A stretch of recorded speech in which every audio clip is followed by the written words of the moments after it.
There it is. Black code. I'm not testing it. It's one of my clients. One of my favorite clients that I'm stringing for. One more minute? No. We're doing it live now.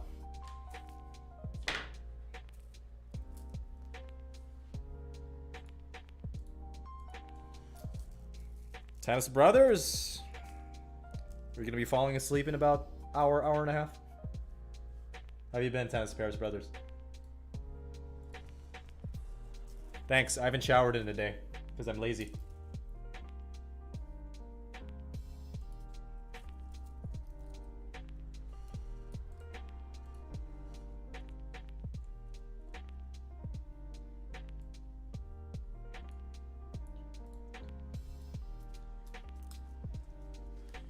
I was gonna shower, but I was talking with my accountant.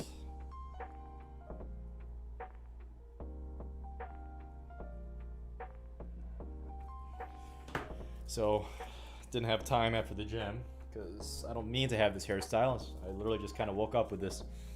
So, sorry to disappoint.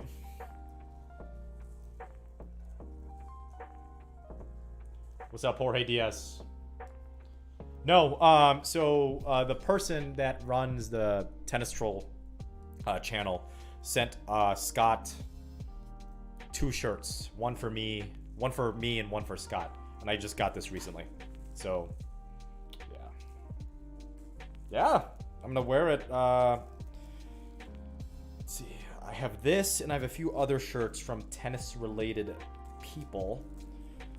They don't necessarily have channels, but I've been talking with some possible official sponsors about how I can help them grow, because apparently people think I'm kind of a central hub for the tennis community, which is flattering, but also scary at the same time, how much people look up to me. Because you have to understand, I still have this image in my head that I'm like what you would call in the United States a man-child, where yeah, I might be 30, 31 years old-ish, have a full-time job. At the end of the day, I'm still, and I'm gonna quote this from Daniel Medvedev, I'm still little small kid that doesn't know how to fight.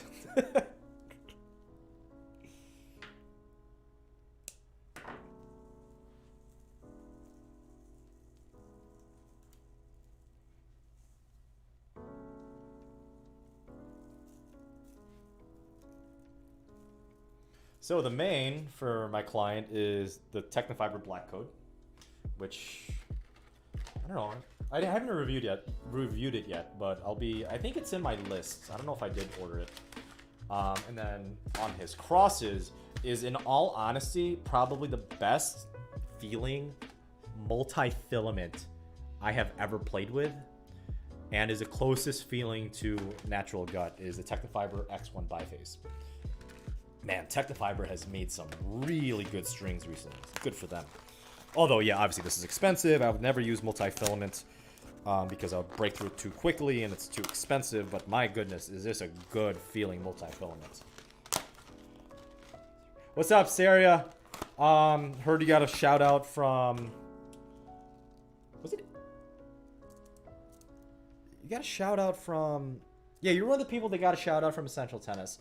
But I think someone else did mention you in the tennis YouTube original content community, but it's kind of escaping me right now. So yeah, a Tennis Mentor actually had a shout out to me too. I'll link it in a sec after I'm cutting these strings. So it's I'll link it to you guys in a bit, because he's obviously, I think he's in the UK, but he has some pretty good tips about how to become and still somewhat improve, if not decay, in your tennis demeanor and competitiveness, even if you are in quarantine / lockdown. So I'll link. Give me a second. I'll link it up. He gave a shout out to me.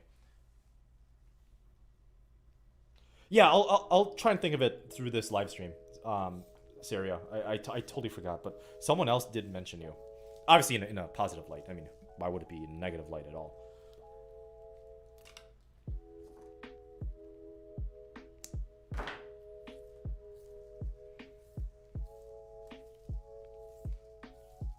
What's up, 757?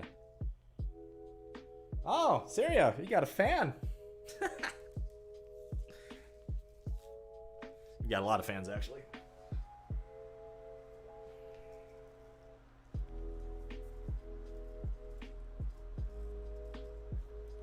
Thanks, Zach. I thought that, you know, if YouTube streamers are going to be doing this, might as well get in on it, right? What was it saying? Fake it till you make it? Man, this is a loose-fitting shirt. It'll probably shrink as I put it in the wash.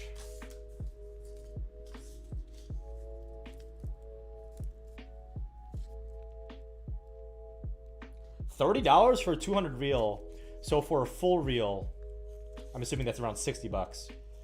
Yeah, let me know how that feels, Cats Mike. Because Pros Pro apparently is extremely consumer friendly and pretty decent quality strings. So I'm looking forward to it.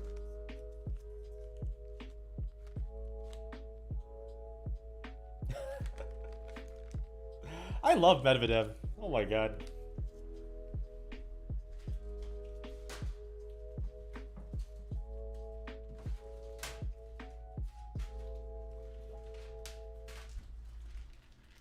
Where's my pen?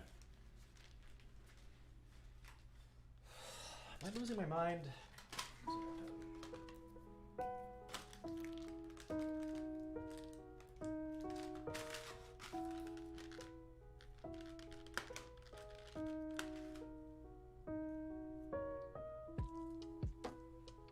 See ya, Cats Mike. Let me know how the Pros Pro does. Yes, Lucky Still, Silico Confidential was like either the second or third one I reviewed. So, you know, go on my channel and take a look at it and forgive the editing quality, because that was like one of the very first ones. But yeah, take a look at it.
Oh, Ian.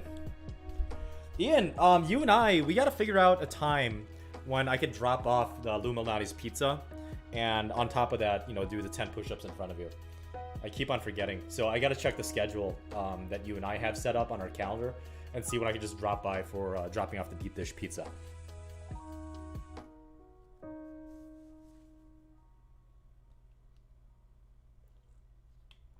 Yeah, no 6-3. Bad. Unbelievable.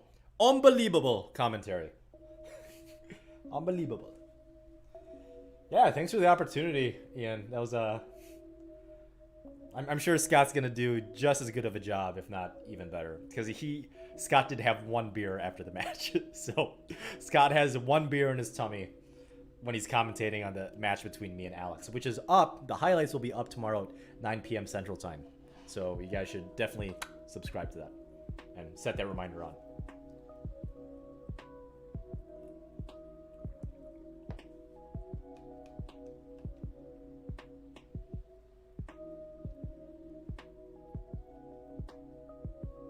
Lewis, I played Alex. You probably meant Alex instead of Steve. I played Alex about 2 hours and 45 minutes after the first match between Alex and Scott. So he got a little bit of rest. He got something to eat. And, you know, I got a little bit warmed up and, you know, checked through emails, did some work stuff before, you know, I played Alex in the match later that day. Yeah, I gotta keep track of shout out. So with my match against Ridley, I think it was the first set.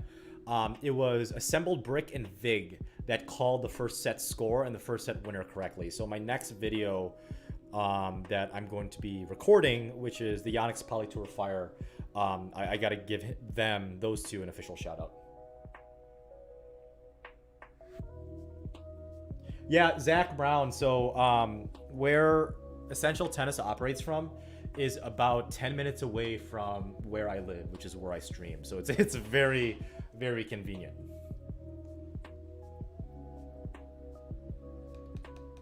Yeah, pound sign. I gotta try the black code because it's been a while since I've tried the Technofiber black code. So it's I'm interested to see how, you know, Technofiber, although it's not like a Luxilon or, you know, a Babylon, I would still consider it like a brand name, higher end type of company. Really, really good strings. But it's still a brand name in my opinion, so I want to see how Pros Pro kind of measures up to it.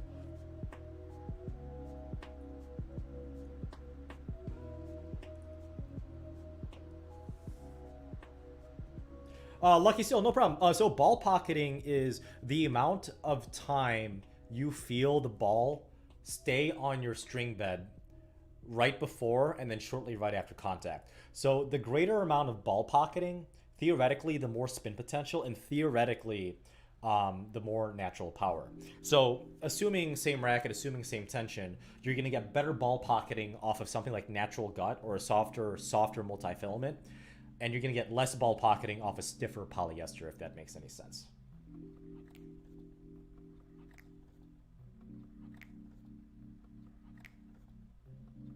Dejan Karius, who did you play? Yeah, I got this. So Dickie's Barbecue Pit is, I'm assuming it's a chain. I thought it was just like a Wisconsin thing. Dickie's Barbecue Pit, like apparently gave out the. I've had this cup. I actually have 2 cups. I've had this cup and the cup that came with it for literally 4 years. And it's starting to get some wear and tear because it's plastic, and I have a washing machine that does, you know, high heat cleaning, which is awesome. But this is a damn good cup. Why would I ever change?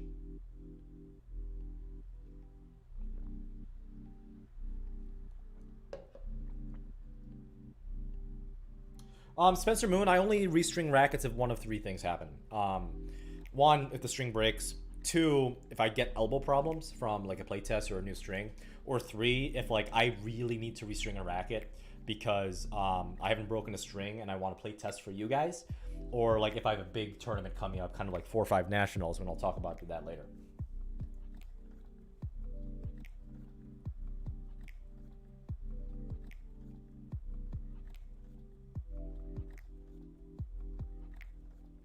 Yeah, that's what BS means.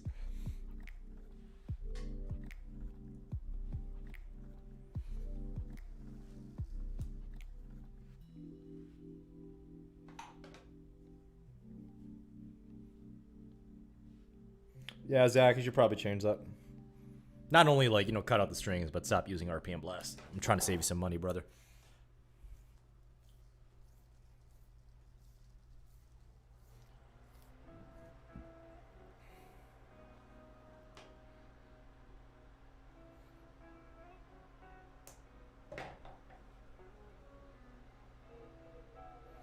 Raven, man, you must be making a lot of money. Those are expensive setups, Raven 05R6. Is Rafael Mayer really Mikhail Mayer's brother? Dejan, holy cow. You must be like a touring pro.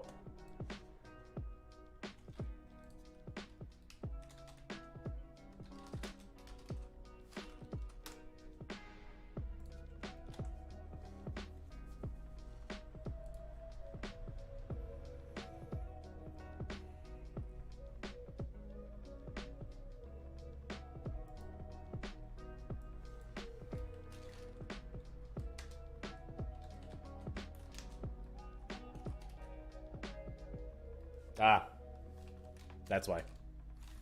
Engineers make pretty decent money nowadays.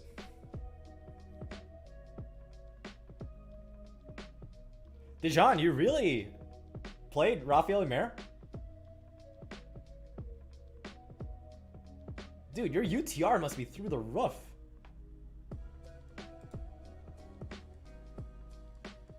Multis, Wilson Sensation, Dwight Tran.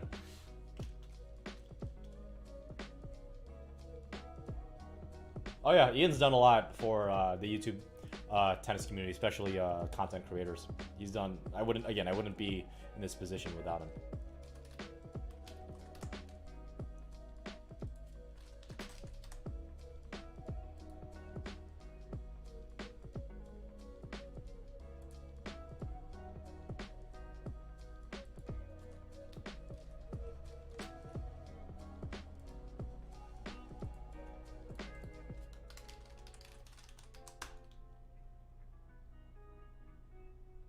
Dejan, curious, are you a touring pro or like a rising nationally, internationally ranked junior?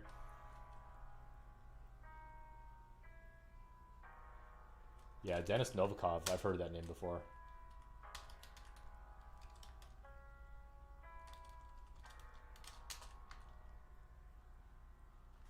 Yeah, 13.58. Oh, he didn't qualify for the main in Delray Beach. Huh.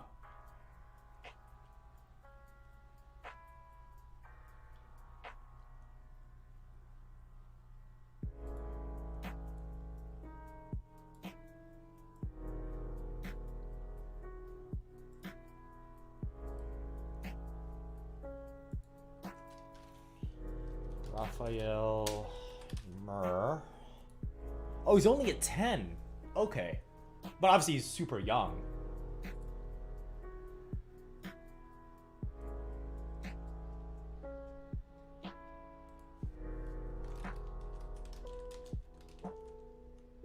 Assuming that's your real name. Apparently it's not.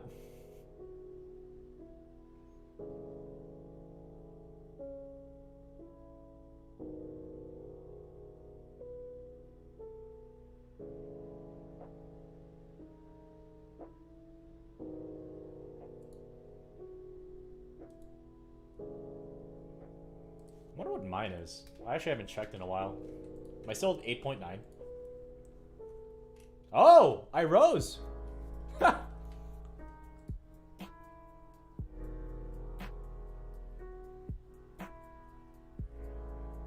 Why did I rise? I haven't played a match. Obviously these are just jokes, so don't take it seriously. Why did I rise? Huh.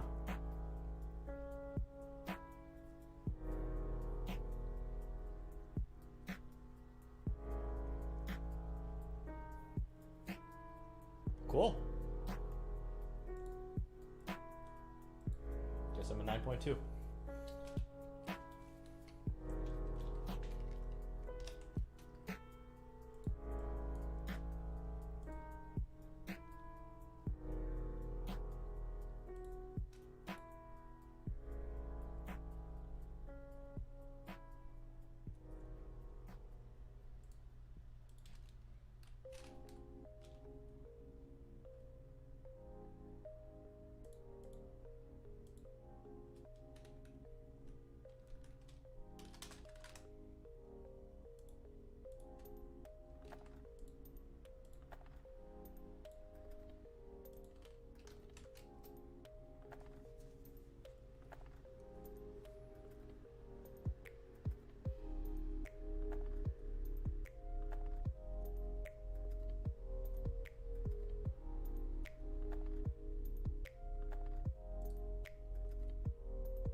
See ya, Tennis Bears Brothers.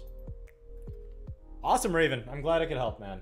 Let me know what you end up taking. I'm trying to find, so there's this, and here's the thing, like, obviously, you have every right to doubt me in anything I do, right? There's this guy that says that he doesn't believe that I could string a racket in 15 minutes. So I'm trying to search for that comment and see exactly what he said.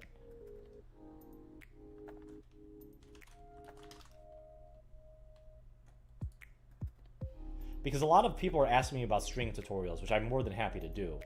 But I just kind of want to prove to you guys that I could do it if I, don't bounce between commenting back and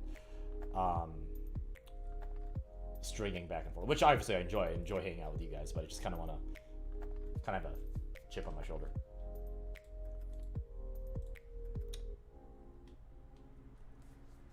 So I'm just kind of sifting through stuff. Yeah, a lot of people want me to do string tutorials. And I'm surprised there aren't good stringing tutorials out there. Just because I think it's super important, especially nowadays. So Zach Brown, like nowadays, like you could just go on YouTube and learn anything. For me, I had to learn from scratch. I had to learn from a person. I had to learn by myself. So this idea that you guys have widespread information off of something as offshooting and non-mainstream as stringing a tennis racket, stringing the crosses, that's definitely something I definitely want to help. For me, it takes,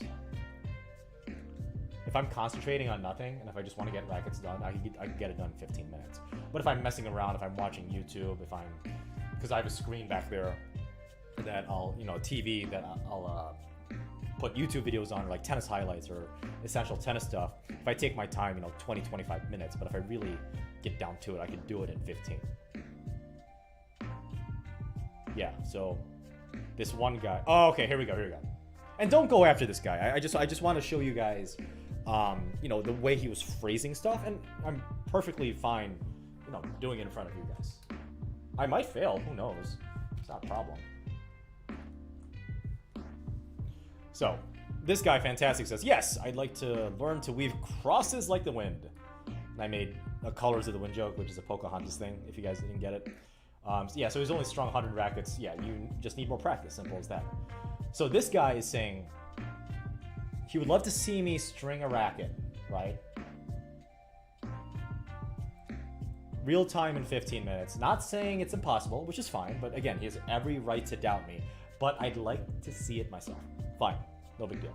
And then this guy says, highly questionable for 15 minutes. Okay, Rolando, Cantu, that's perfectly fine. 30 minutes is more than fair for a quality string job. Yeah, I agree. You obviously want to take your time a little bit. Show me that I'm wrong. Okay, so challenge accepted, right? And this guy, is actually kind of defending me. Yeah, Mark isn't lying or exaggerating. When I used to string rackets for a living, 3 to 4 rackets every hour. Yeah, depending on the string type. 10 minutes. Ooh. So my question for you guys is, do you want me to time this and see if I can beat this 10-minute 6 mark?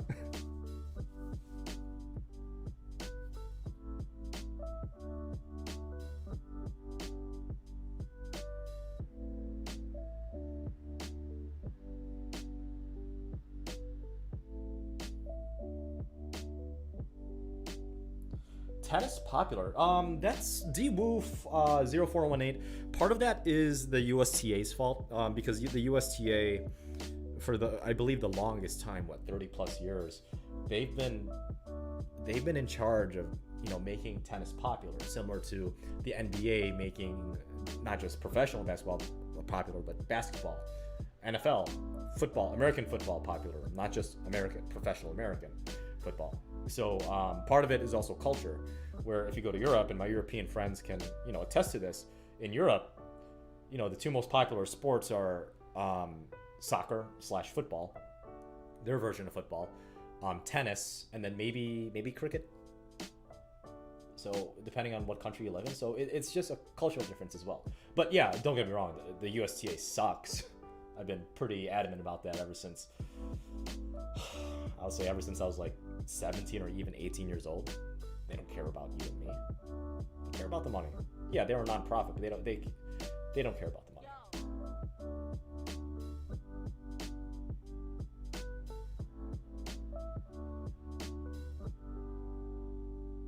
All right, see ya, Dijon. Yeah, hopefully when this whole thing is said and done, I gotta swing by Tennis Paris Brothers. I've got a few subs in the UK. I have a friend in France that I haven't seen in 10 years. So I got to go catch up with her. She's also a tennis player. And then travel around the States. So, yeah. Maybe I'll play Rafael Lemaire. That'd be nice. So let me find a timer for you guys.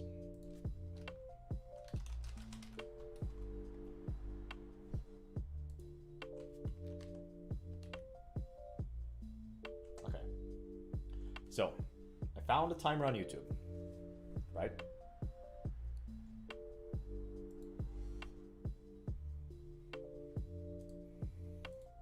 Is that big enough to see? Let's blow that up. There we go. That's a nice, simple, clean UI. I'm glad there's no ads. I think it is. I think it is made by Google though. It's pretty sweet.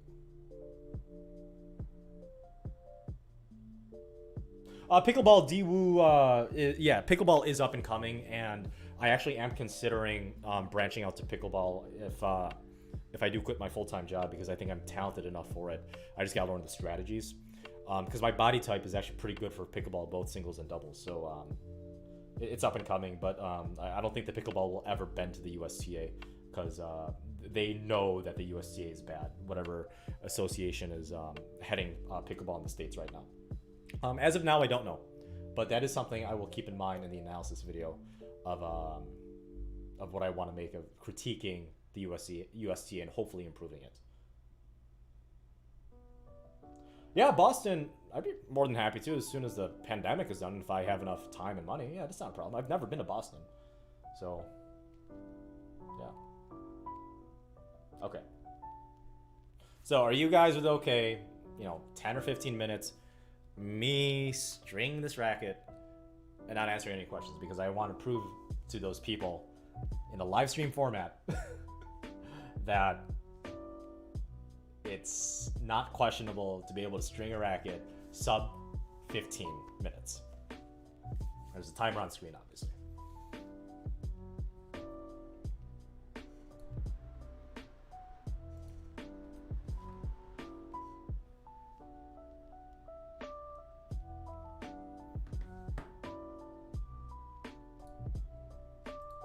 Okay.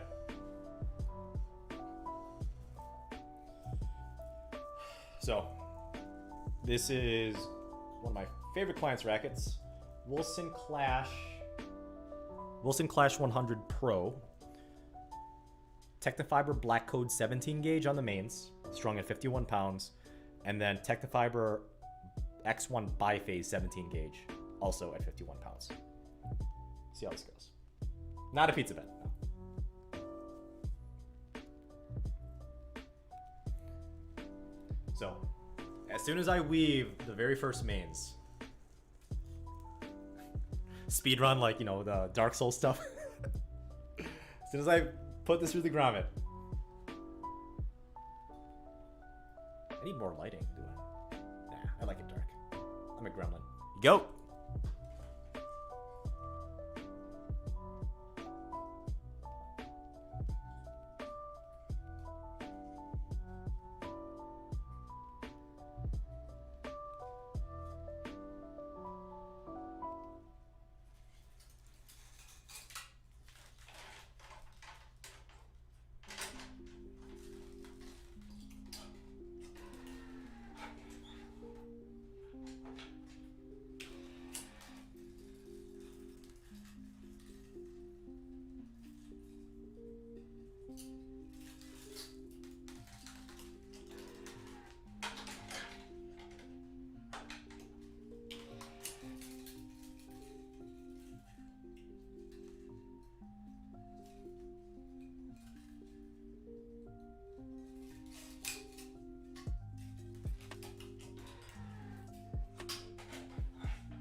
All right.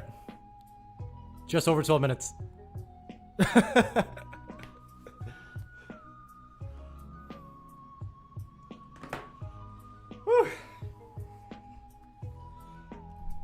I kind of messed up the second to last cross was kind of an issue because the bumper guard, sorry, the mounting, this mounting system or this mounting brace, either one of these kind of got in the way of putting it in.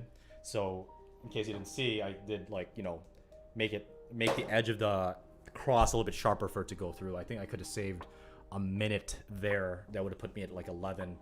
And then, yeah, I messed up the weave. I didn't go through all the way at the stop. I think a total of like 5 times. So that could have been another minute or 90 seconds. It's one of my private clients that live in Elm Grove, Chris Perry. Welcome for joining. Thank you for joining.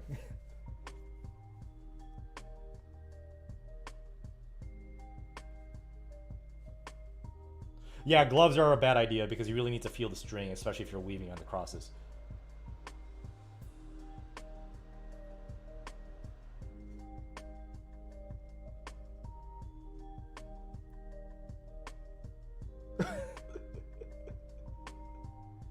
Yeah, I mean, but the thing is, like, and this is where, like, my philosophy on, like, I know it's counterintuitive because this, and I'll post this online.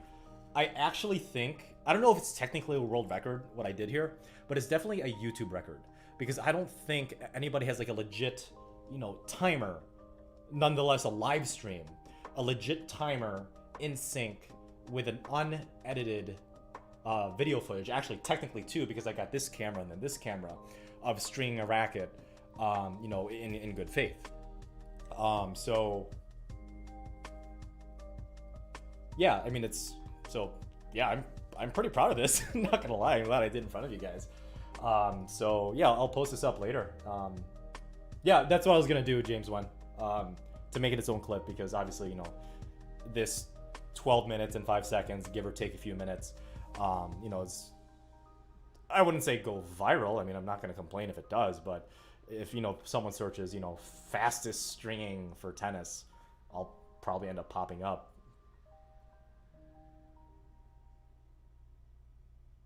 Yeah, Nicholas, I think so too. I kind of messed that up. It's just the way I have things set up for my OBS right now, which is the system that I use to feed into YouTube, is this is my first setup camera. This is my second. This is my third. So what I should have done was I should have taken this main camera, or the main screen of mine, and make it like a subset of kind of like that now playing with that lo-fi music at the bottom. I should have done that. You're absolutely right. I just kind of wanted to, you know, get this done out of the way. So I'm happy I did. What's up, Assembled Brick? I owe you and Vig a shout out for my next video that I'm going to record, which is not going to be the bag check. Bag check should be out tomorrow, but it's going to be the review of the Yonex Polytour Fire as a tennis string.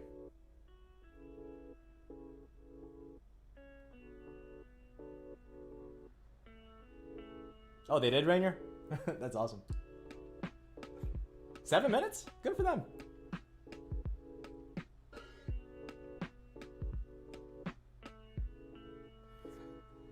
Yeah, but they do it for a living.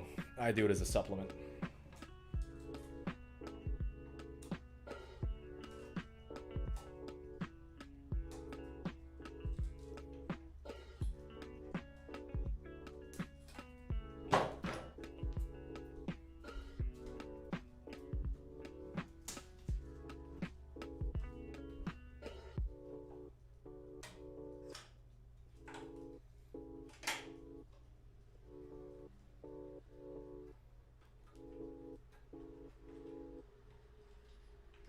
Skillin, I've not tried the Lynx tour yet, but let me show you something.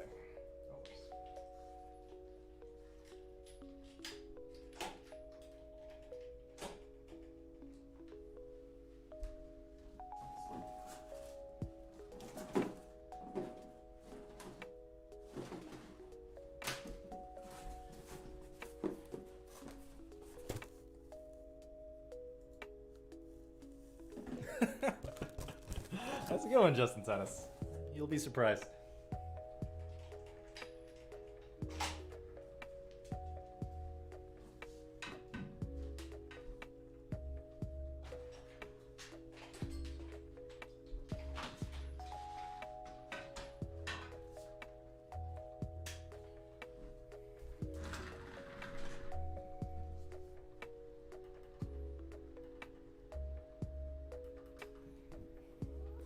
See you, Brick. Look out for that shout out for you, man. You earned it. So I'm getting I have the box of the strings that I'm going to be reviewing. This should take me through mid 2021. I had to take one out because one of them is kind of a secret that I promised the person that gave it to me that I wouldn't publicly broadcast it until it was on retail. So don't ask about that because I promise I wouldn't say it. Yeah, thanks, Nicholas Rios. So excuse me while I just change the setup. Ugh.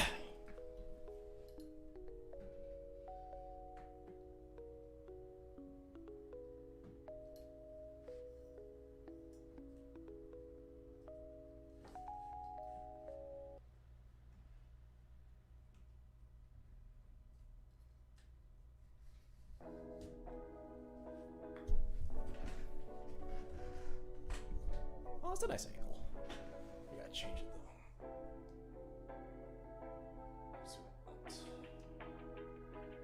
Okay.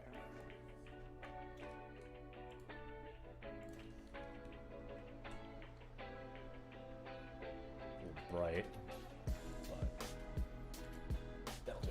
Okay, so. Ooh. Rainier Tennis, that's a good one. From the videos I've seen, I haven't seen all of it, right? I've only seen some because life gets busy. Definitely most exhausting tennis player, aka green shirt guy, and his name is actually Ben. So I feel so, again, I feel really bad that that happened to Ian, but I hope I get the opportunity to play Ben, most exhausting tennis player. So that's my favorite character right now. Obviously, subject to change. Gotta be open for change. So we'll see how that goes. Okay, so tennis strings. I'll be reviewing this quarter. Or sorry, this first half of 2021.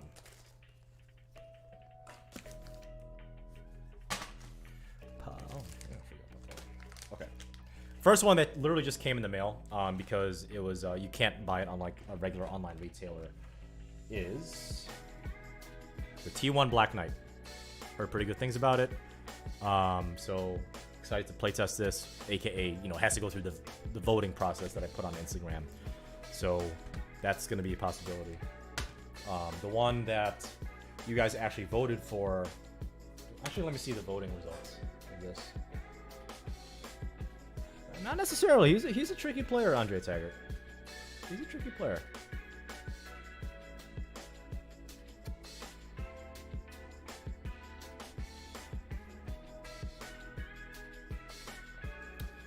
Let's see.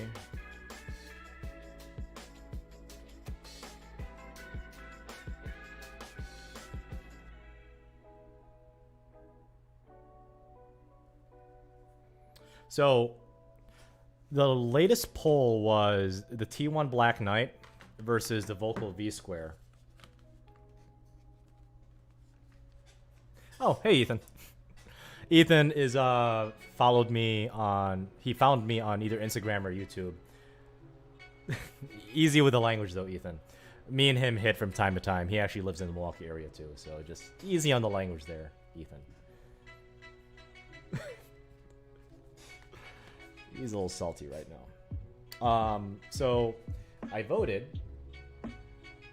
I put on the voting poll is the T1 Black Knight versus the Vocal V Square. Again, heard very good things about it. The Vocal V Square won by I think 46 votes to 21. 21 for the Black Knight. So the next string up will be the Vocal V Square. So be on the lookout for that. I'll put the Black Knight up there relatively soon. Andre Taggart, of course I split step on warm up on mini tennis. Why wouldn't you? Keep it PG-13, Ethan, not PG. You want to be a little bit edgy, but not too edgy. Explosive Speed from Dunlop is also on one of them. This one came like in a drug dealer bag. Poopy Goopy? What? I've never heard of AliExpress, but this is I think Interceptor? What is this?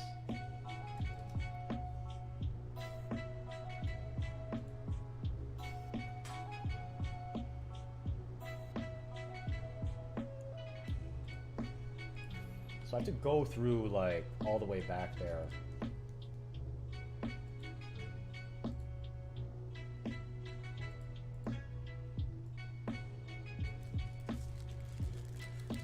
It's the Interceptor.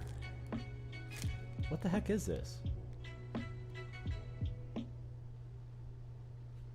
Oh, the Pros Pro. Okay. So it was given to me in a drug dealer bag because they only sold reels, and I requested, you know, just a full bed of it. So that's why it's in a bag and not branded. So it is what it is. Ooh, Hyper G Soft. So this is one of the ones where, like, you know, there's a soft version and then the regular version. The soft one, I will compare. I will review it in itself, and I'll make towards the end of the video like comparisons to the non-soft Solinco Hyper G. So excited for this one. Heard some pretty good things about it too. Obviously, I don't try to read reviews online, but you know, just word of mouth. It's good ones. I'm surprised you guys didn't vote this instead of the Yonex Polytour Fire. But it's still, you know, in the rotation, so don't get me wrong. I'm just surprised because a lot of people wanted me to review some sort of Turna string because I've heard very good things about it. What's my favorite Luxilon string? Nothing. I'd rather not. DiMaggio. I hate Luxilon. I think they're the most overpriced company, tennis manufacturer known to man, and their business practice it's disgusting for consumers like you and me. Don't get me wrong. They're really good for pros and for the people that need that high quality stuff, but the way they market it and the way they upprice their strings, it's anti-consumer, and I really, really dislike them. I have nothing good to say. Does that kind of set the tone for why they're kind of on my shit list? And yes, I did swear. I'm the only one that can swear because YOLO. Signum Pro. The other one? Signum Pro Polyplasma. Nice little looking orange string. Polytour Tough from Yonex.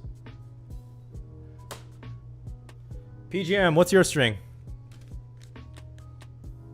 And then the Polytour Spin G, which apparently is super rough, according to some of the people that I have said in the comment section below. Yeah, I'm glad you tried it, Saria. So I haven't played with the Black Widow in about 10 years. So I don't want to go off faulty memory, but you know, I'm glad you enjoyed, and it's not too expensive either. Oops.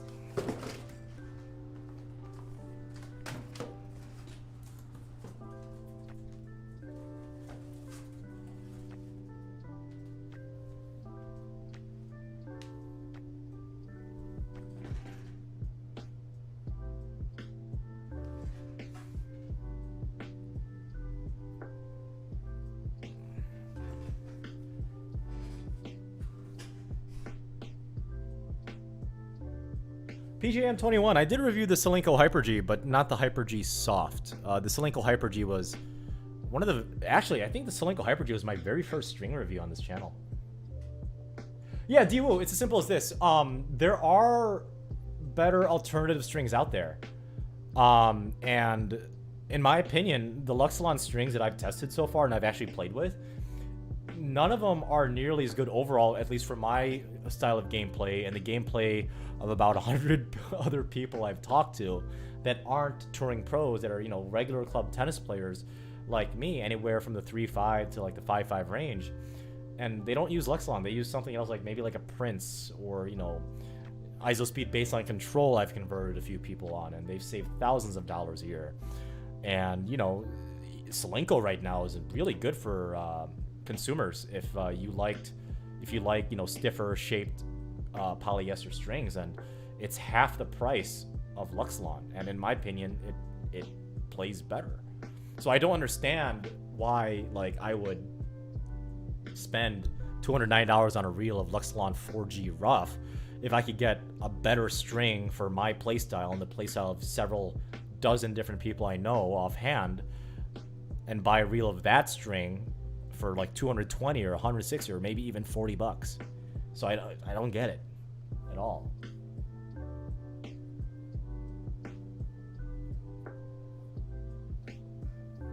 Let me get back to you on that, Matt DiMaggio, because I can't think of...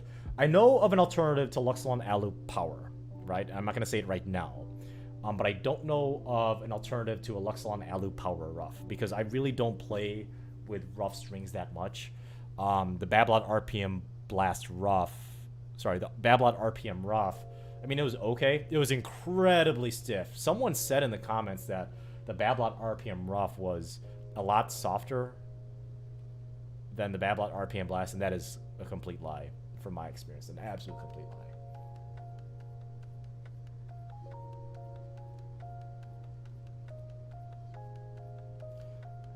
lie. Tennis Sangren, let me guess. Again, try not to talk about politics here, but did he get banned on Twitter? Or is there a witch hunt after Tennis Sangren?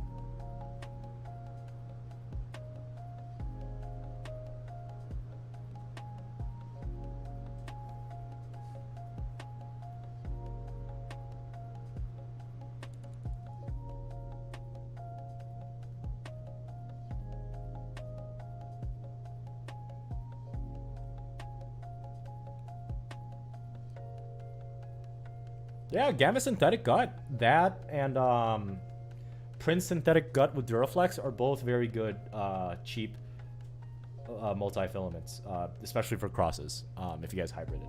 I just haven't used it in a while.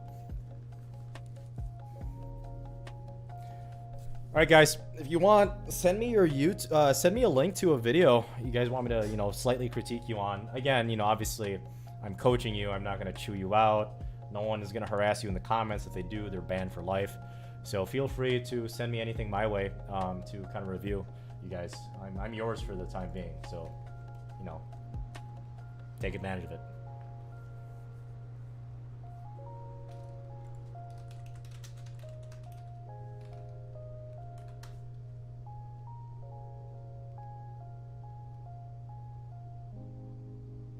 Yeah, Tennis Sangren's an idiot. How stupid could you be?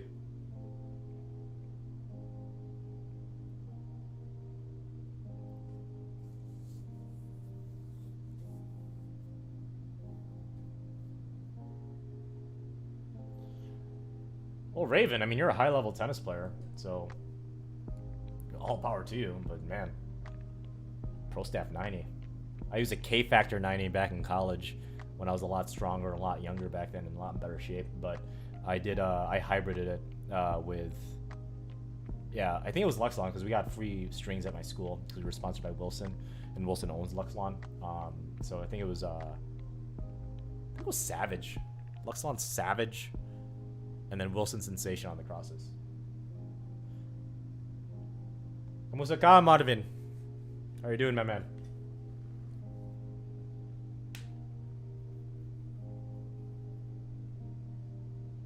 Syria, why are you using an Eastern forehand grip, if I recall? Why not go semi-Western? That'd be a lot easier.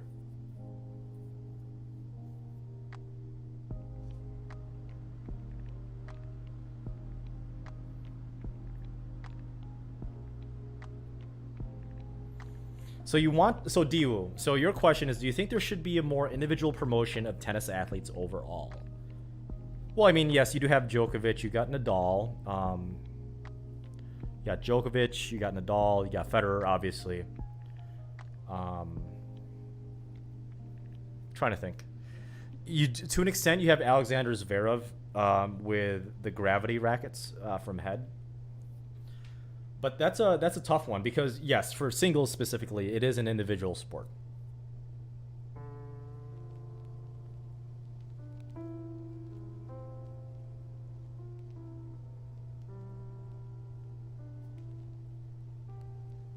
Diwu, they need to wear what the sponsors want them to wear because in professional tennis, unless you're top 5, maybe top 10 in ATP, meaning, you know, men's professional tennis, most of your money is actually not prize money. It's sponsorship. Obviously, there's a correlation. The more times you get into, you know, the end stages of like an ATP 1000s or Grand Slams, you know, the more money, the more options you have for being sponsored by big companies like Nike, Adidas, you know, even rackets like Yonex. But you get most of your money through sponsorships. It's not prize money. It's sponsorships. You can just send it to me through chat. That's fine. And creating your own shoe line or creating your own apparel line like clothes and shoes, that takes an immense. First of all, you have to be well recognized, right? So you can't be Tennis Sangren, even without his controversies in the past few years. You can't be a nobody in the top 80 in ATP for 2 years, and then try to start your own like line of stuff. I don't understand why someone like Robin Soderling started his own tennis string brand. I just don't get it. Like, yeah, you had one of the biggest upsets, and I would argue modern men's tennis history. See you, PJ, I'm 21. But you don't have the name. You don't even have the title to back up a tennis string line. You don't. It was a bad business move. Let's see if I can. Let's see how they marketed this. It was so stupid. Now, if you're Federer and Nadal, obviously, you know, you have your own thing. Djokovic, you have your own thing because, you know, money isn't a problem for you. The only thing those three guys are worried about is legacy. If you look up 20 years from now, who is the greatest male tennis player of all time, it's probably going to be those top three. That's what they care about. They don't care about money. They don't even care about sponsorships. They care about the legacy they leave behind. That's what they worry about at that top tier. Now, even someone in the top 20, like let's take Medvedev, for example. He's worried about money more than his legacy, right?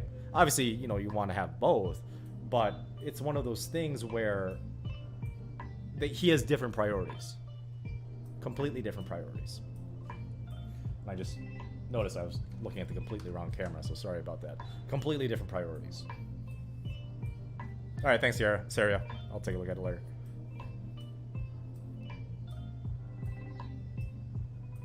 Oh yeah, I agree, and I'm talking through the problem. Oh, my light went off. Boo. That light went off. Whatever. But they're able to do that, right? DU041. Again, I'm not an NBA expert, right? I'm just talking as a normal American citizen that knows a little bit about the NBA and a lot about tennis. The idea is the NBA makes a lot more money, right? A lot more money, at least in the U.S. I believe the NBA is also popular in Europe and China, not any of the other Asian countries. Maybe the Philippines. But it's where the money's at. That's where it's at. And someone as big as Kobe, Kyrie, KD, they have so many eyes on them that they can make their own manufacturing line, take their money, whatever they're worth, take the other sponsorship deals that they've had outside of the NBA, you know, with Kia or, you know, whatever car they're backing now, and they can make their own shoe line. And Nike or Adidas, the shoe manufacturers, are doing these analysis in the background saying, hey, if we invest this much resources, meaning time, energy, effort, and research, into putting a custom shoe on Kevin Durant, is it profitable in the long run? And if it is profitable, how profitable is it compared to the other options we have? That's how big businesses think. And, you know, obviously for the people that you name dropped on chat, Diwu, the answer is yes. Yeah, Sasha Bublik, who is incredibly talented, he got flack that he says he's only doing this for the money. And why would he get flack? It's his job. I don't think there's, I mean, don't get me wrong, it's like not the most popular thing to say, but there's nothing wrong with saying that. That's the simple truth. He's doing it for the money. Good. Do it for the money. Win tournaments. Do the best you can. At least he's being truthful for it. I got support for him. Good for him.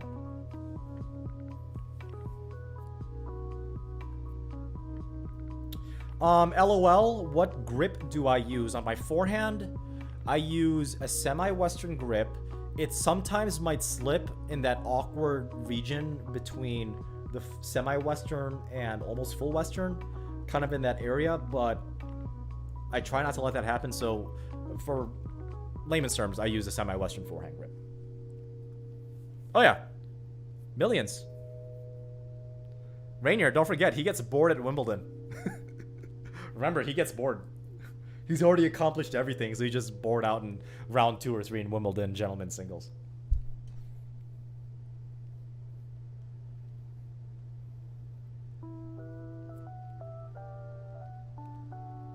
Is Tomic really on OnlyFans? Because I thought that was only for adult content.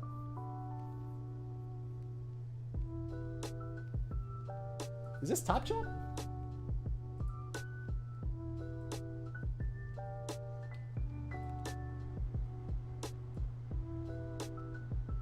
I didn't know it was only showing Top Chat. It says Live Chat.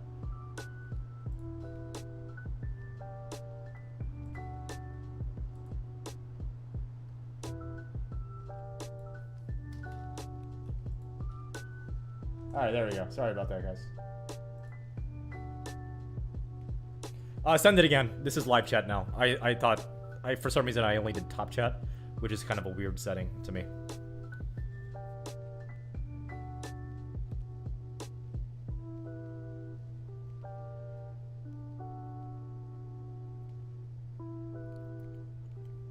Australian Open final.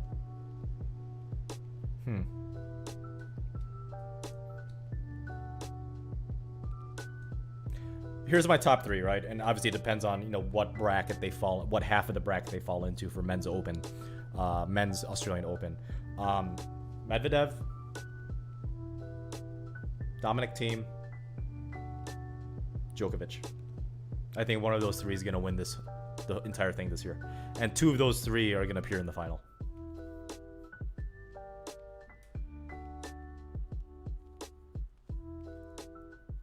Yeah, Justin, send it. Thanks, Aria. Again, I apologize. I did Top Chat, not Live Chat. I wonder what the difference is.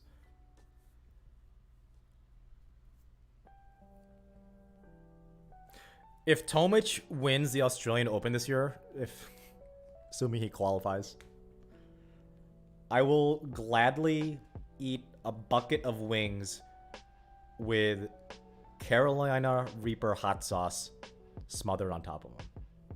Be more than happy to do that for you guys.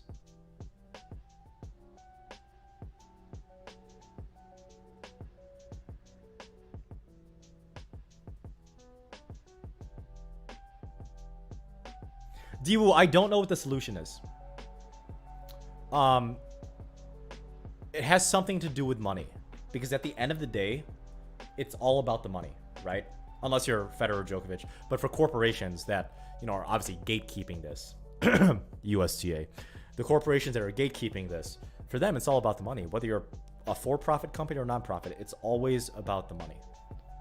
Companies don't give a shit about you. They don't. They absolutely do not. Everything that companies do, everything that 99.9% of companies do, it's because they want your money. They want more money. It's as simple as that. I'm not saying that's necessarily a bad thing, but there's always incentive for companies to do something to turn a bigger profit every single year. It's just the way, not just the US works, it's just the way the world works. So you got to be smarter than that. That's why I made this channel for you guys, is because I want you guys to be well-informed consumers, specifically tennis strings, so you guys can make, you know, smart consumer decisions to get the most bang for your buck. That's why.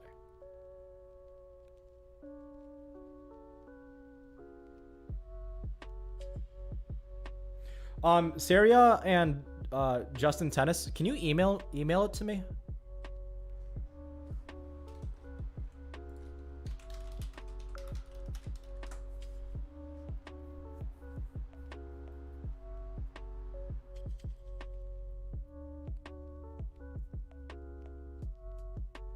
Like, did you guys like my meme I posted on Instagram about Curios? I did that over lunch. I had a good time with it. I'm starting to make memes now.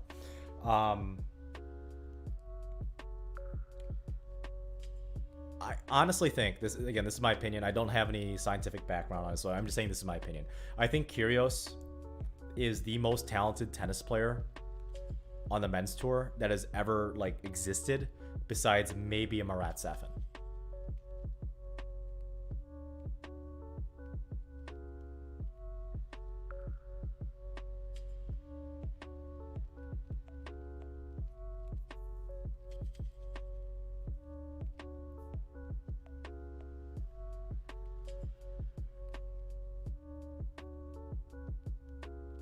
Christian, do you mean like for myself or like for clients of tennis strings? Oh yeah, dwoo 0418. Yeah, it's older. I'm hoping tennis original content creators on YouTube like Syria, like Acing Tennis, Essential Tennis, and a whole host of other ones out there. And I think Dill plays, and hell, even My Tennis HQ, who's one of the hitting partners of Naomi Osaka. I'm hoping that we could bring a better form of entertainment and information, like infotainment, if you guys like that word, at a platform like YouTube, where it's not gatekept by large broadcasting companies like NBC, ABC, or even the Tennis Channel. And obviously, I think, and I'm hoping, I'm a lot more relatable than someone like a Roger Federer. Like, I'm talking to you guys, I'm engaging with you guys constantly because I care about you and I want you to know that I'm just a normal human being like everybody else.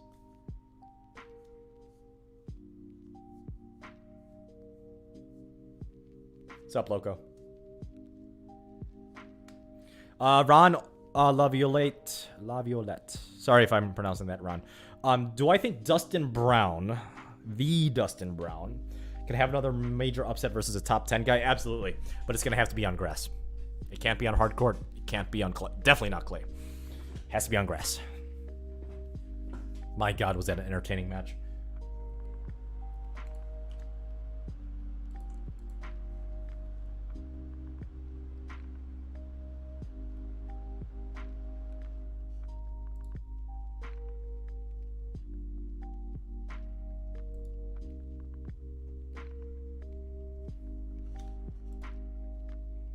Okay, Justin Tennis, I'm assuming, I'm not gonna say obviously your full name, sent me his video, so we're gonna take a look at it.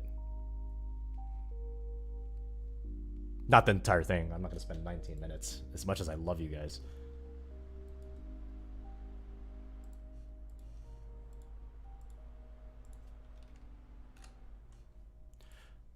Justin, what shirt are you wearing? Are you blue or red? What's up, Arthur L? Oh yeah, Kyrgios does need a coach. One that doesn't take his bullshit. Cult Tennis did a really good Cult Tennis did a very good mini documentary. Okay, so you're returning, you're blue. Sorry, I didn't see the scoreboard. Cult Tennis did a really good documentary on Donald Young. You guys should go check it out.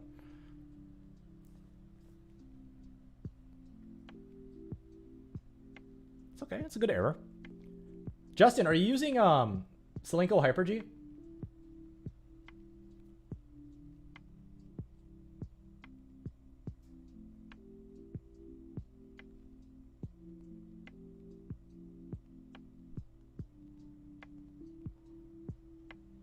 All right, I'm glad, Ron Laviolette.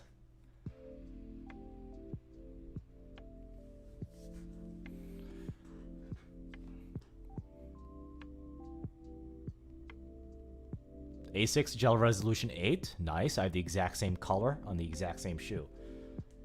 Okay. Oh, ISO Speed Cross, huh? It looks like it's all green, Justin, at least in this match. I don't see any black on the racket, on the strings, other than the racket itself. But I'm glad you bought ISO Speed and Selenko Hyper-G. Yes. Andrew H24, will I be playing in the Nationals? I have, and I'll bring up the registration in a bit because I just did get an email from USTA officials or people, USTA people, about the next step, because I already qualified. I already went through state. So the next step is regionals. Regionals happens third week of February in the Midwest. So if I make it out of that, I think I have to place in top 2. I will make it to nationals, assuming it happens. It's a good serve. Justin, are you 4-0 or 4-5? It's okay. Good miss.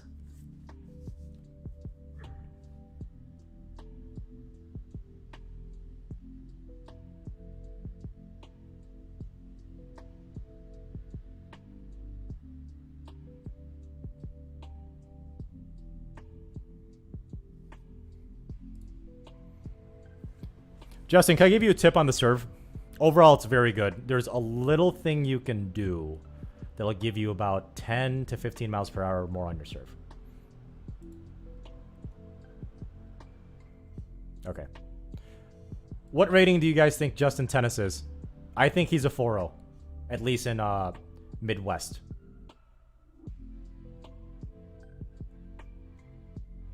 I think he's around 4-0, maybe 4-5. Okay, so very good motion. I like your unit turn. The big parts of your body, and Essential Tennis did break this down properly, so check out that video.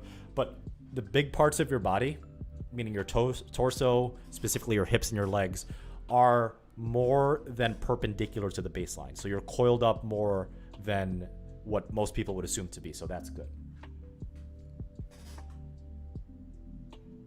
Highlights are a bad idea because highlights are only like the top 10% of the points you play. And guess what? Most tennis points, 70% of tennis points are ended on an unforced error. So raw footage would be most beneficial to you.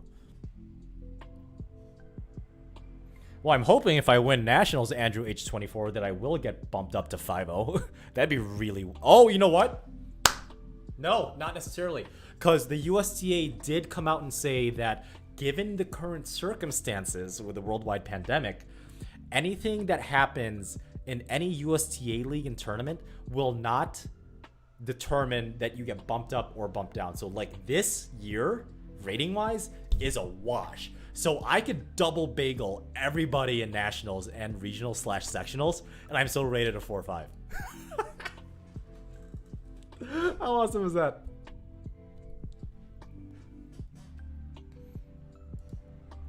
Okay, so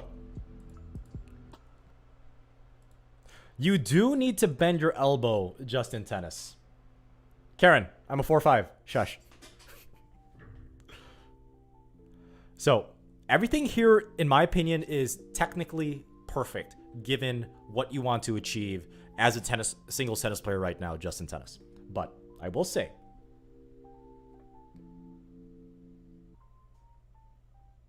yeah, the season between 2020 and 2021 is frozen. Like that's this whole season of Q2 2020 through Q2 2021, I believe, is frozen in the eyes of the USTA.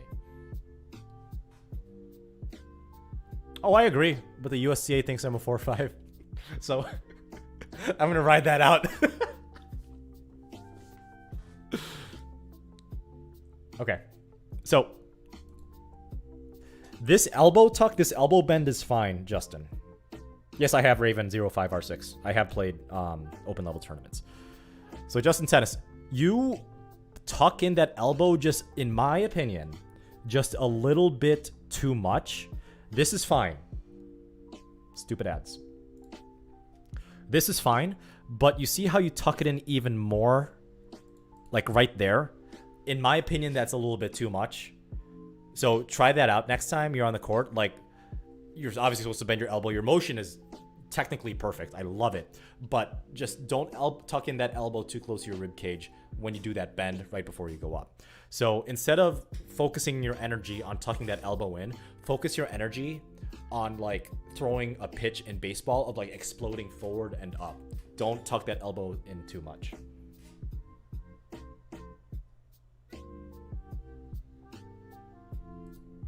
The drawback, I'll take a look at it again. Facing up on the drawback serve should be facing down. I'll take a look at it.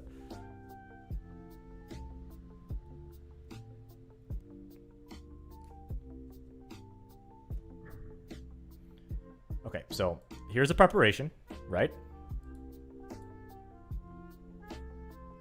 Yeah, it's facing the racket that... The strings that are going to be making contact with the ball is facing, yes, towards the opponent's side of the court, and it's not facing down. And I think, personally, I think that's okay. So, you know, someone like Andy Roddick is always going to be facing down until he brings it back. But I don't think there's anything wrong with that, what Justin Tennis is doing right now. Yeah. I just work on that elbow not being tucked in so much. A few more minutes and I'll move on to the next person that emails me. Good second serve. Pretty damn close to the line. That's good.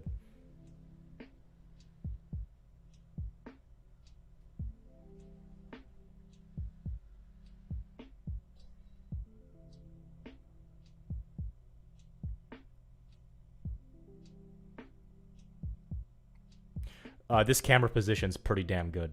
Oh.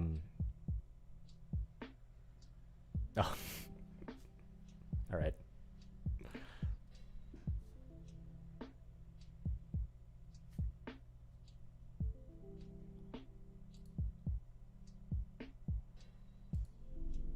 Okay. This is a good one. Good serve. Nice slice out wide. Okay, so let's break this down. Good serve.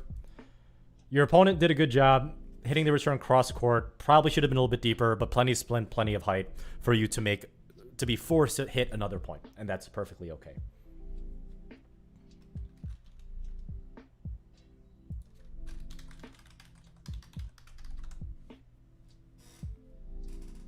Yeah, take your time. I'll probably do it again on Tuesday. It's not a problem. The pronation, huh?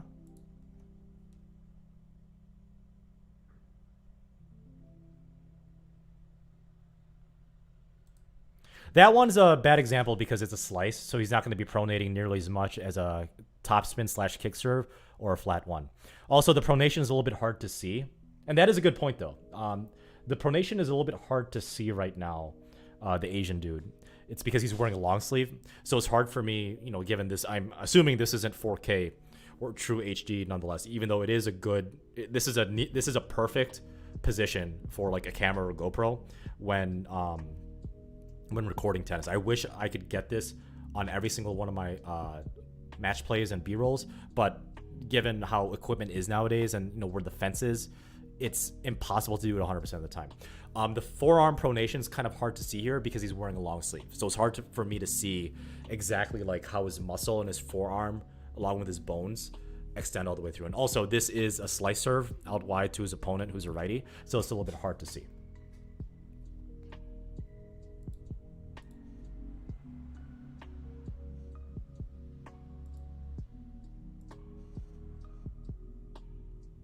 I would say Raven05R6. Yeah, he is. You are opening your body.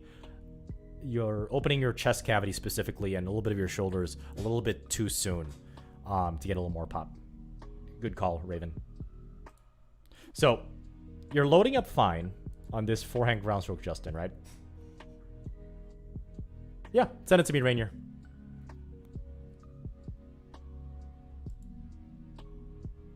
There's nothing wrong with this specific position, Justin, but your body momentum is going up, and up isn't necessarily bad, but it's going back.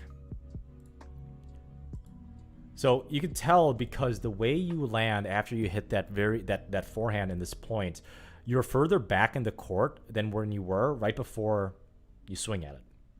So in my opinion, that's why it kind of flew out.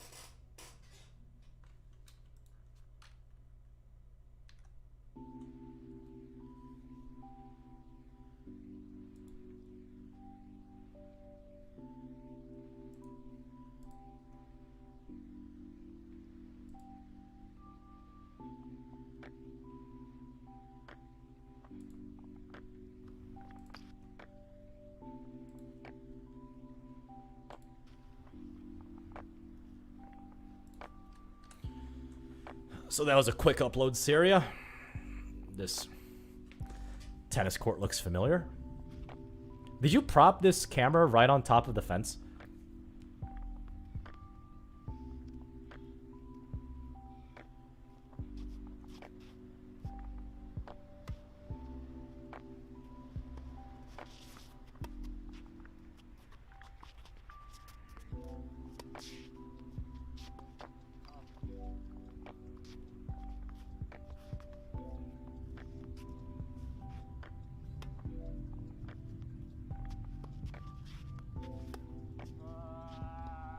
Syria, why didn't you split step that on that shot?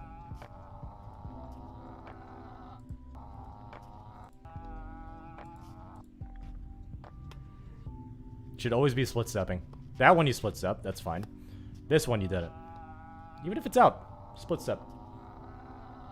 Yeah, that's why I'm wondering if it's like, Karen, if it's like super high up near the beam of, see how where the other side of the court is? Their fence is super high. I think he propped it up there. That was a good one.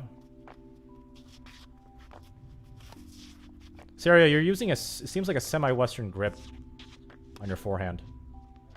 I don't think it's Eastern. I think it's semi. Good one-y down the backhand. Good.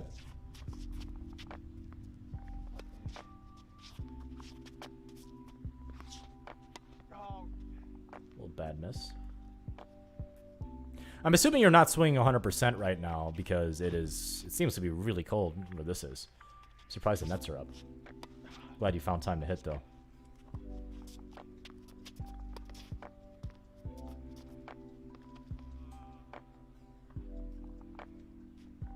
I agree, Raven. It's a little bit too open right now.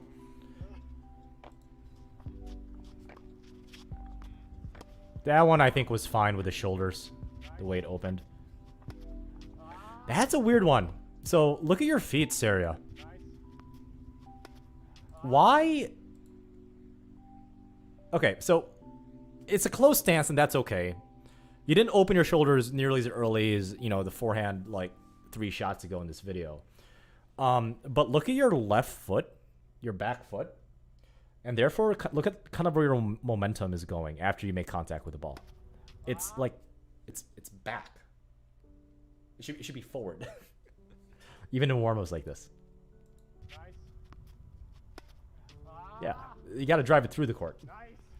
Okay.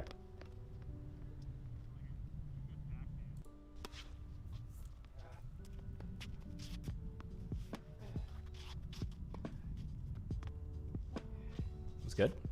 That's a good rally ball, cross court.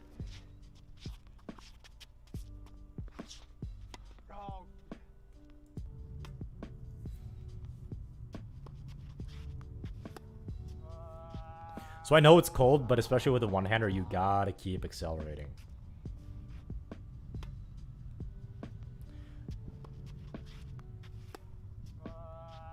Yeah, Adidas actually, sorry, Costco, you're right, Karen. Costco does have like a somewhat cheaper line of tennis shoes for hardcore tennis. And like, you know, it's decent. That was a good forehand. That is what you should aspire to, Syria. This one. You're loading up. Nice racket lag. The relationship between the wrist and the tip of the racket. Boom. Nice drive all the way forward. That's good stuff. All the way through, just like that. That's a good one. That one was kind of a miss hit towards the throat. But this one, at mark 54 or whatever, I know it's a feed, but still. That's a nice solid one. So that whatever you felt, I know it's super cold. Whatever you felt there, that's what you should try to replicate almost every single time you're playing a match or rallying for your forehand.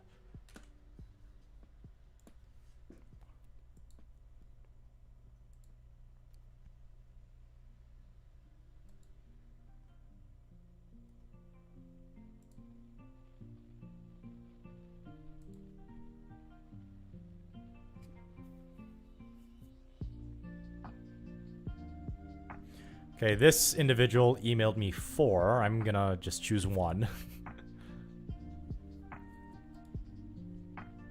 Oh, whoops.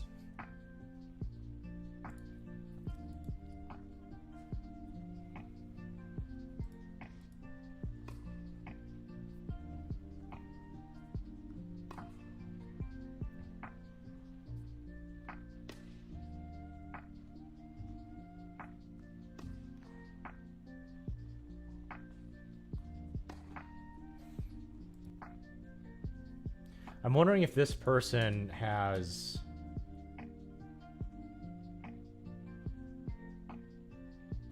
I wonder if this person has one of going back to the baseline instead of right to the side. Okay, this one's a little bit better, I think. Stick on our phone, sitting on the ground, so...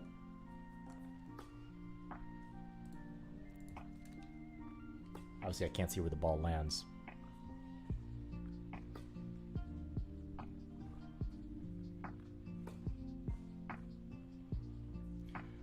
So whoever sent me this, the forehand, again, I can't see where the ball's landing. I can kind of see the trajectory. This forehand looks solid. But I will, that was better. I was kind of criticizing your footwork, and I'm going to kind of give you a little bit of a tip after you hit. You want your momentum on these types of balls. You want to be having momentum going into the court. Also, as of now, in this one, you're not really split-stepping properly. Yeah, you are shuffling your feet, which is good, but you want to be split-stepping and be a little bit lighter on your feet. But the technique, it seems to be either a semi or a full Western, similar to my grip on the forehand side. Looks pretty good. Good amount of topspin. But I would want the rotation. Obviously, you're rotating. Nice polo, by the way. That Fed polo. I have the exact same one. You want to be going into the court instead of back. Awesome, Vivek. Okay.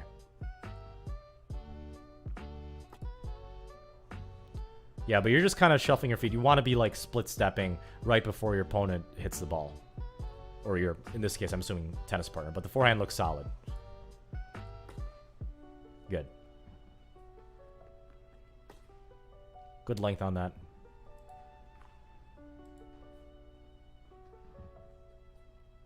Yeah, just YouTube like the proper way to be split stepping in like a high pressure situation, and that'll give you some good guidance on, you know, where your feet should be, when it should be in the air, when you should be landing in relation to your opponent striking the ball with his racket. That's my opinion.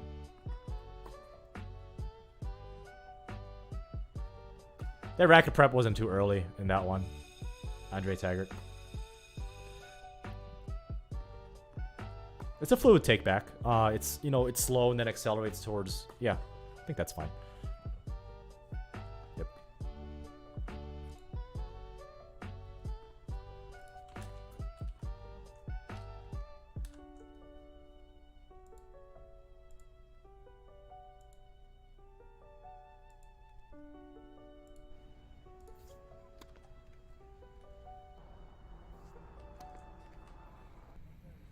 Oh, a high school card, huh? Looks pretty clean. Actually, this person sent me a note in the email, so I'm going to pause this real quick and read the note.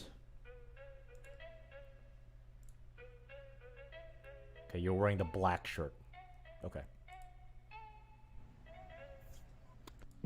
Okay, so you're... Okay, you're the black shirt. Okay. Just want to clarify that. Nice camera, too. Pretty good placement. Could be a little bit higher, though, with the camera angle.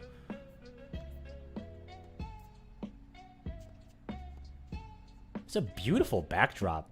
Even if that, you know, the building's there. It's a... Was this recently?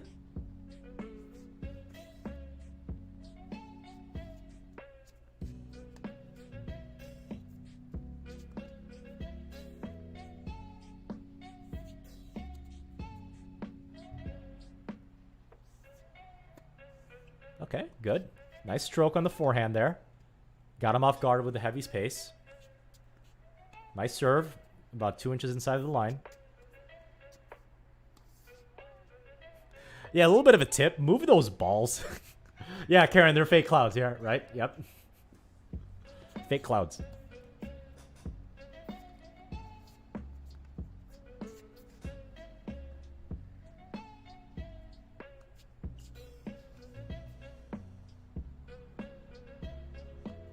Good serve. Plenty of spin, deep. It's a very good first serve there. So, who is this? Because I don't want to say names unless, you know, they want to be called out by their live chat name, which is perfectly fine if you guys remain anonymous. So, whoever this is, right? Obviously, Awesome camera. I think that camera is HD, maybe even 4K. I can't tell off the top of my head. Yeah, again, props to anyone who posts this stuff online because, yeah, you know, it does take, you know, getting used to.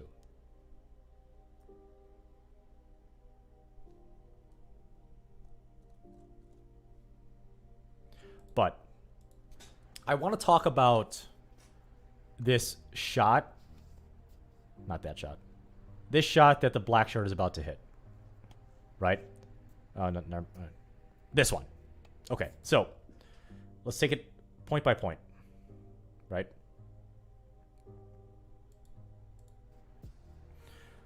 So it starts here, serving on the deuce side. I'm assuming this is a first serve. Pretty damn good first serve. A nice top spin, a little bit of slice on it. Lands about 2 or 3 inches inside of the baseline. Warrants a weak... Oh, actually a pretty good return. And you block the backhand back. Good. And you know, and I could tell, based on where you are in the court, you know that the person in the white shirt doesn't have a very strong backhand. At least not on the run, not on the baseline. Because I could tell based on this snapshot, you're expecting probably a weak return. And that's good, right? So you come in. Good preparation. You're expecting a forehand, and I know you're expecting a forehand, or you want to hit a forehand because you're shading on that backhand side to open up the forehand court. So even if he did hit this backhand cross court a little bit more cross courty, I think it would have been prepared because you want to hit a forehand. I'm assuming that's your major weapon, which is good. But let's see where this could have been a little bit better on your part. You come in, and that's good. Backswing looks probably a little bit too big, but if you have good fluid strokes, that's not necessarily a problem in my opinion. But similar to what Raven said about the previous one with Saria, I think you opened up your chest just a little. No, actually, yes. You did open up your chest, it seems like, a little too much. I wish I had this on slow motion.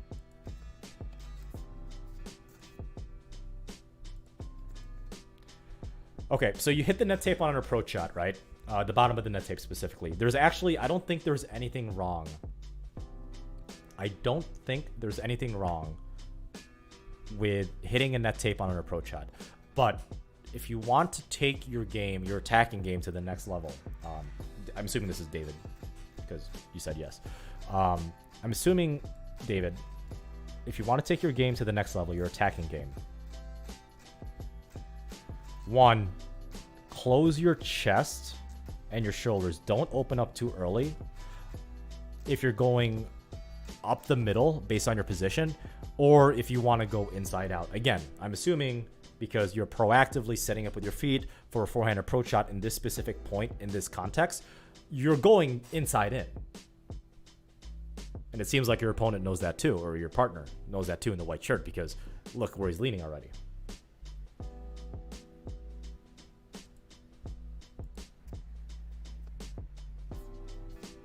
So I think you opened up your chest a little bit too early. Number 2,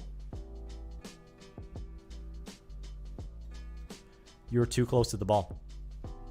You have T-Rex arms. You don't want T-Rex arms.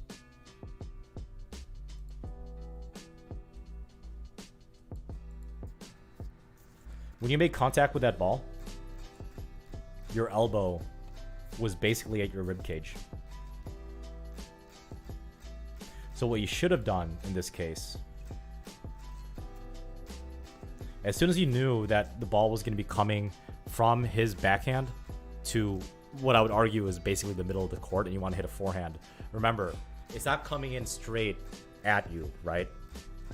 It's coming in to the side. It's going to cut in a little bit. So I don't think you compensated with your feet and your wingspan and your arm length.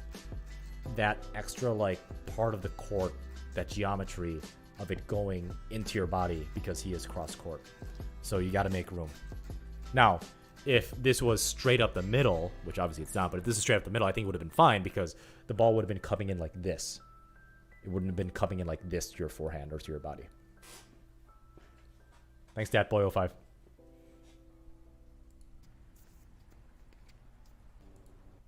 Okay, so Nationals.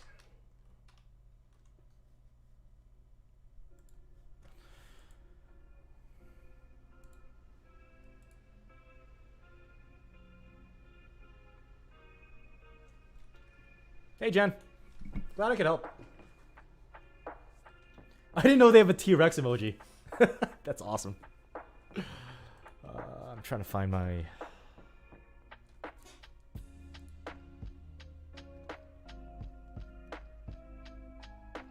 Okay.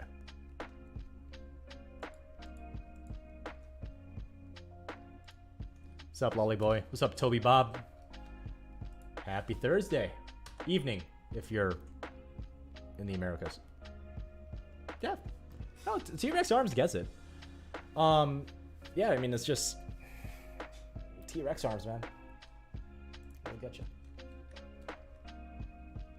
I haven't shaved in a while. I've, like, not to get too personal, I've showered once the past 3.5 days.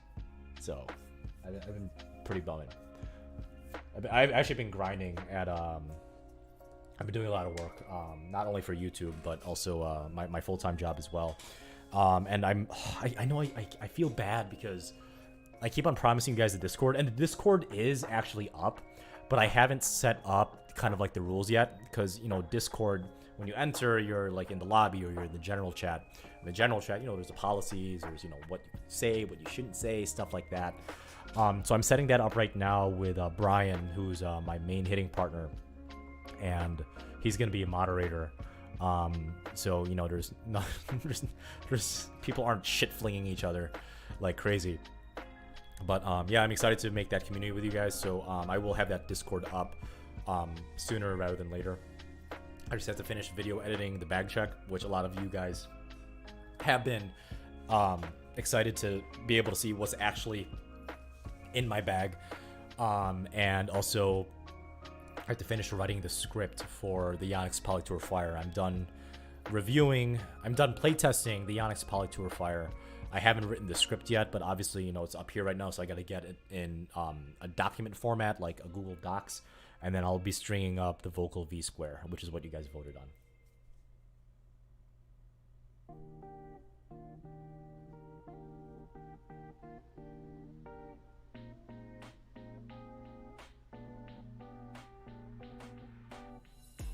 It shouldn't be completely straight, because I think if you hit the ball completely straight, you're going to pop something here, which is not good. So the ideal contact point for a forehand for most people is obviously not a straight elbow. It's going to be like a little bit like this, just a little bit of flex. But it definitely shouldn't be like this and not like this. So just a little bit bent, just a little bit.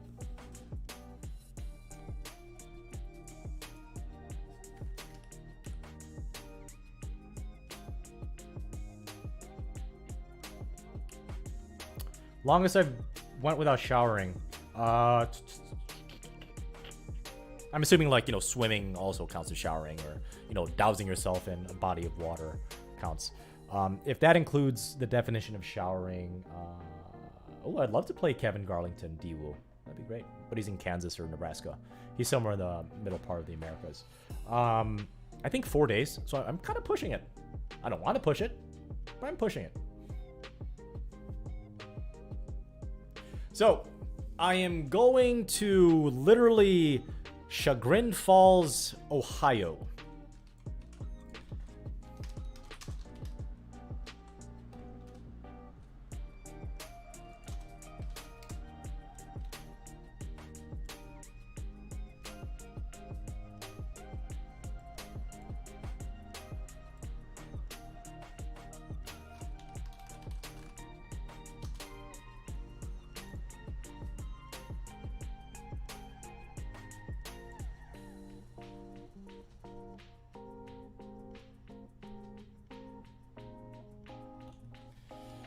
That is a 7-hour drive.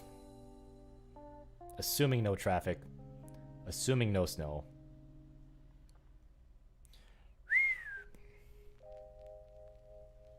Is he really Syria? Man. I know some people here that live in Pennsylvania, and Chagrin Falls is right on that, not right on the border, but pretty damn close to the border. I didn't know Cleveland was that part of Ohio.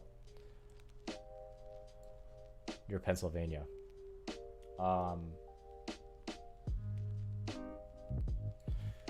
So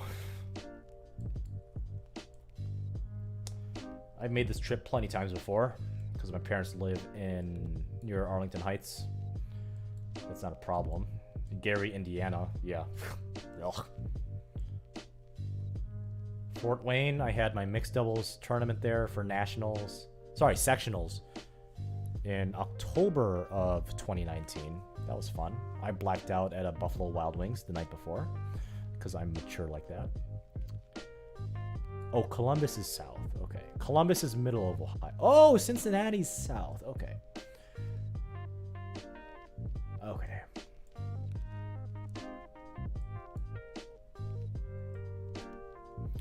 Chagrin Falls. That's the next step of the journey.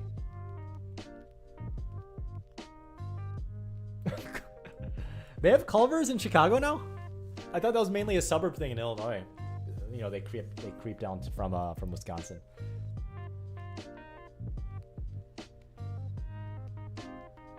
I'll do it for free if we find you know, a commonplace area. That's not a problem. I love hitting.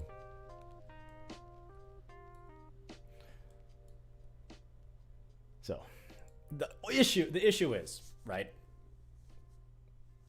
The issue is, I don't care about the money. I kind of care more about the drive more, and that it's literally in Chagrin Falls, Ohio.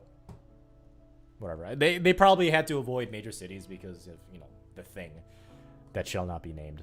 So,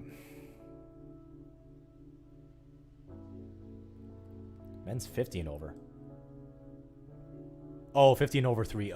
Okay. And then all of 3-5, all of 4-0, and then all of 4-5. Okay. $74, whatever. It's probably a once in a lifetime thing.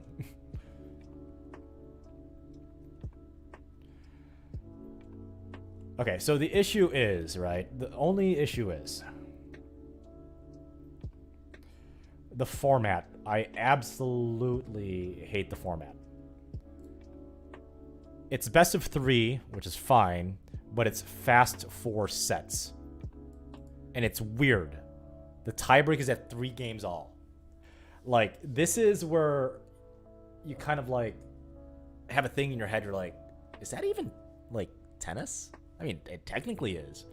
But your strategy in a fast 4 format, best out of 3, is going to be vastly different than in a regular 2 out of 3 set 10-point tiebreak for a decider with ad scoring. So for me, it's not even really the biggest issue. The biggest issue for me is not even the fast 4 sets. For me, it's the no ad scoring, right? So no ad scoring, and even this format of a tiebreak, and it's a win by 1, by the way, so you're screwed. Guess what type of play style benefits no ad scoring and very tight tiebreaks? Thanks, Datboy05. That's going to cover my entry fee and gas cost. No, but thank you. I'll take 99 cents. I don't care. So the issue is this type of format. Yeah, it sucks, but Jay, beggars can't exactly be choosers. This type of format greatly gives the advantage to big servers, right? Because guess what? If it's 2-all and I take my big serving opponent to deuce, but no ad, he just needs to hit 1 ace, and that's it. He holds. All that hard work I did to scrap back from like a love 40 deficit or whatever, all that hard work I did to get to deuce, and he just serves and he aces me because I guessed wrong or he's on fire. Yeah, oh, that's a little disappointing. See you, Lolly Boy. No, the counterpuncher is actually like the opposite. Matt DiMaggio. Yeah, it's definitely big servers. Average match can be anywhere from 30 to 45 minutes, which is why I honestly think that the USTA did implement this, is because in the US, at least for private clubs, both indoor and outdoor, everything's blocked off in like 30-minute time slots. So if you want to reserve a court, typically the smallest increment you can reserve a court is 30 minutes. Next up is an hour 30 minutes, and then sometimes 2 hours if they allow it, depending on the club's rules. But you know, they want these matches to go by faster so they could rotate you guys faster. And it's a little bit more friendly towards the tennis clubs that are hosting these events, these private tennis clubs that are hosting these events. So another issue is, right, it's kind of bullshit. That's not a lie, in my opinion. Like $75 and I had to qualify for this thing? But I'm gonna do it anyway. Don't get me wrong.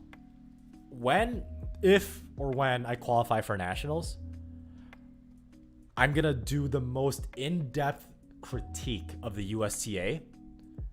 And then as soon as I get to the national tournament, I'm gonna publish it. And I'm gonna spend stupid amounts of money advertising that specific video that I'm gonna spend a lot of time on and release it not only to YouTube, but possibly the world. How much of a dick move would that be? Like, imagine like some of the headlines that some of these, you know, the people at Tennis Warehouse forums have, or, you know, whatever communities they have.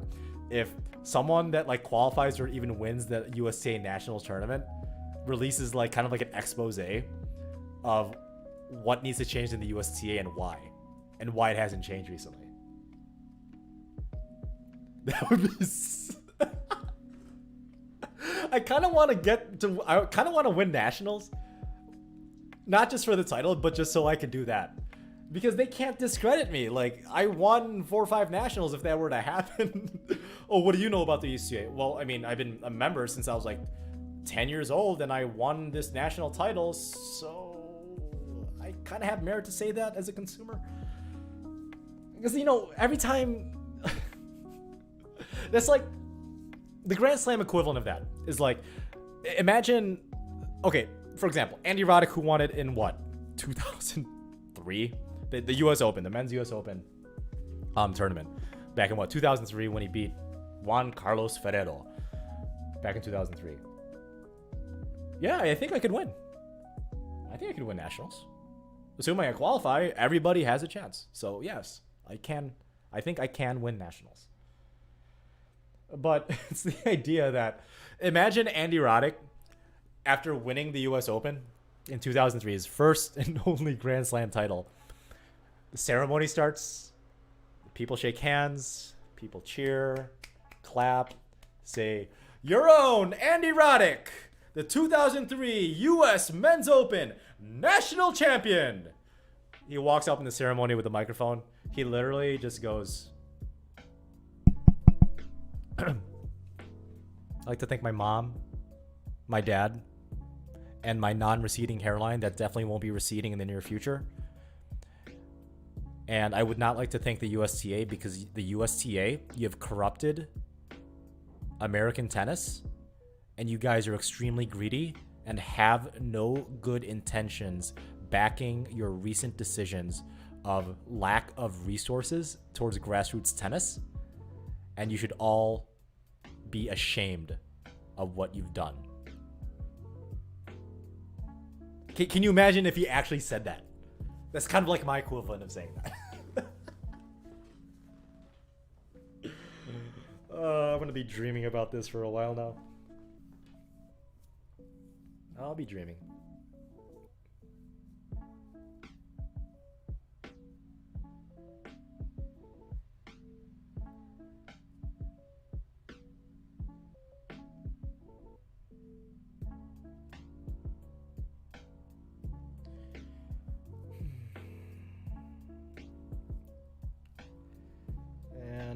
I've got a video edit now. So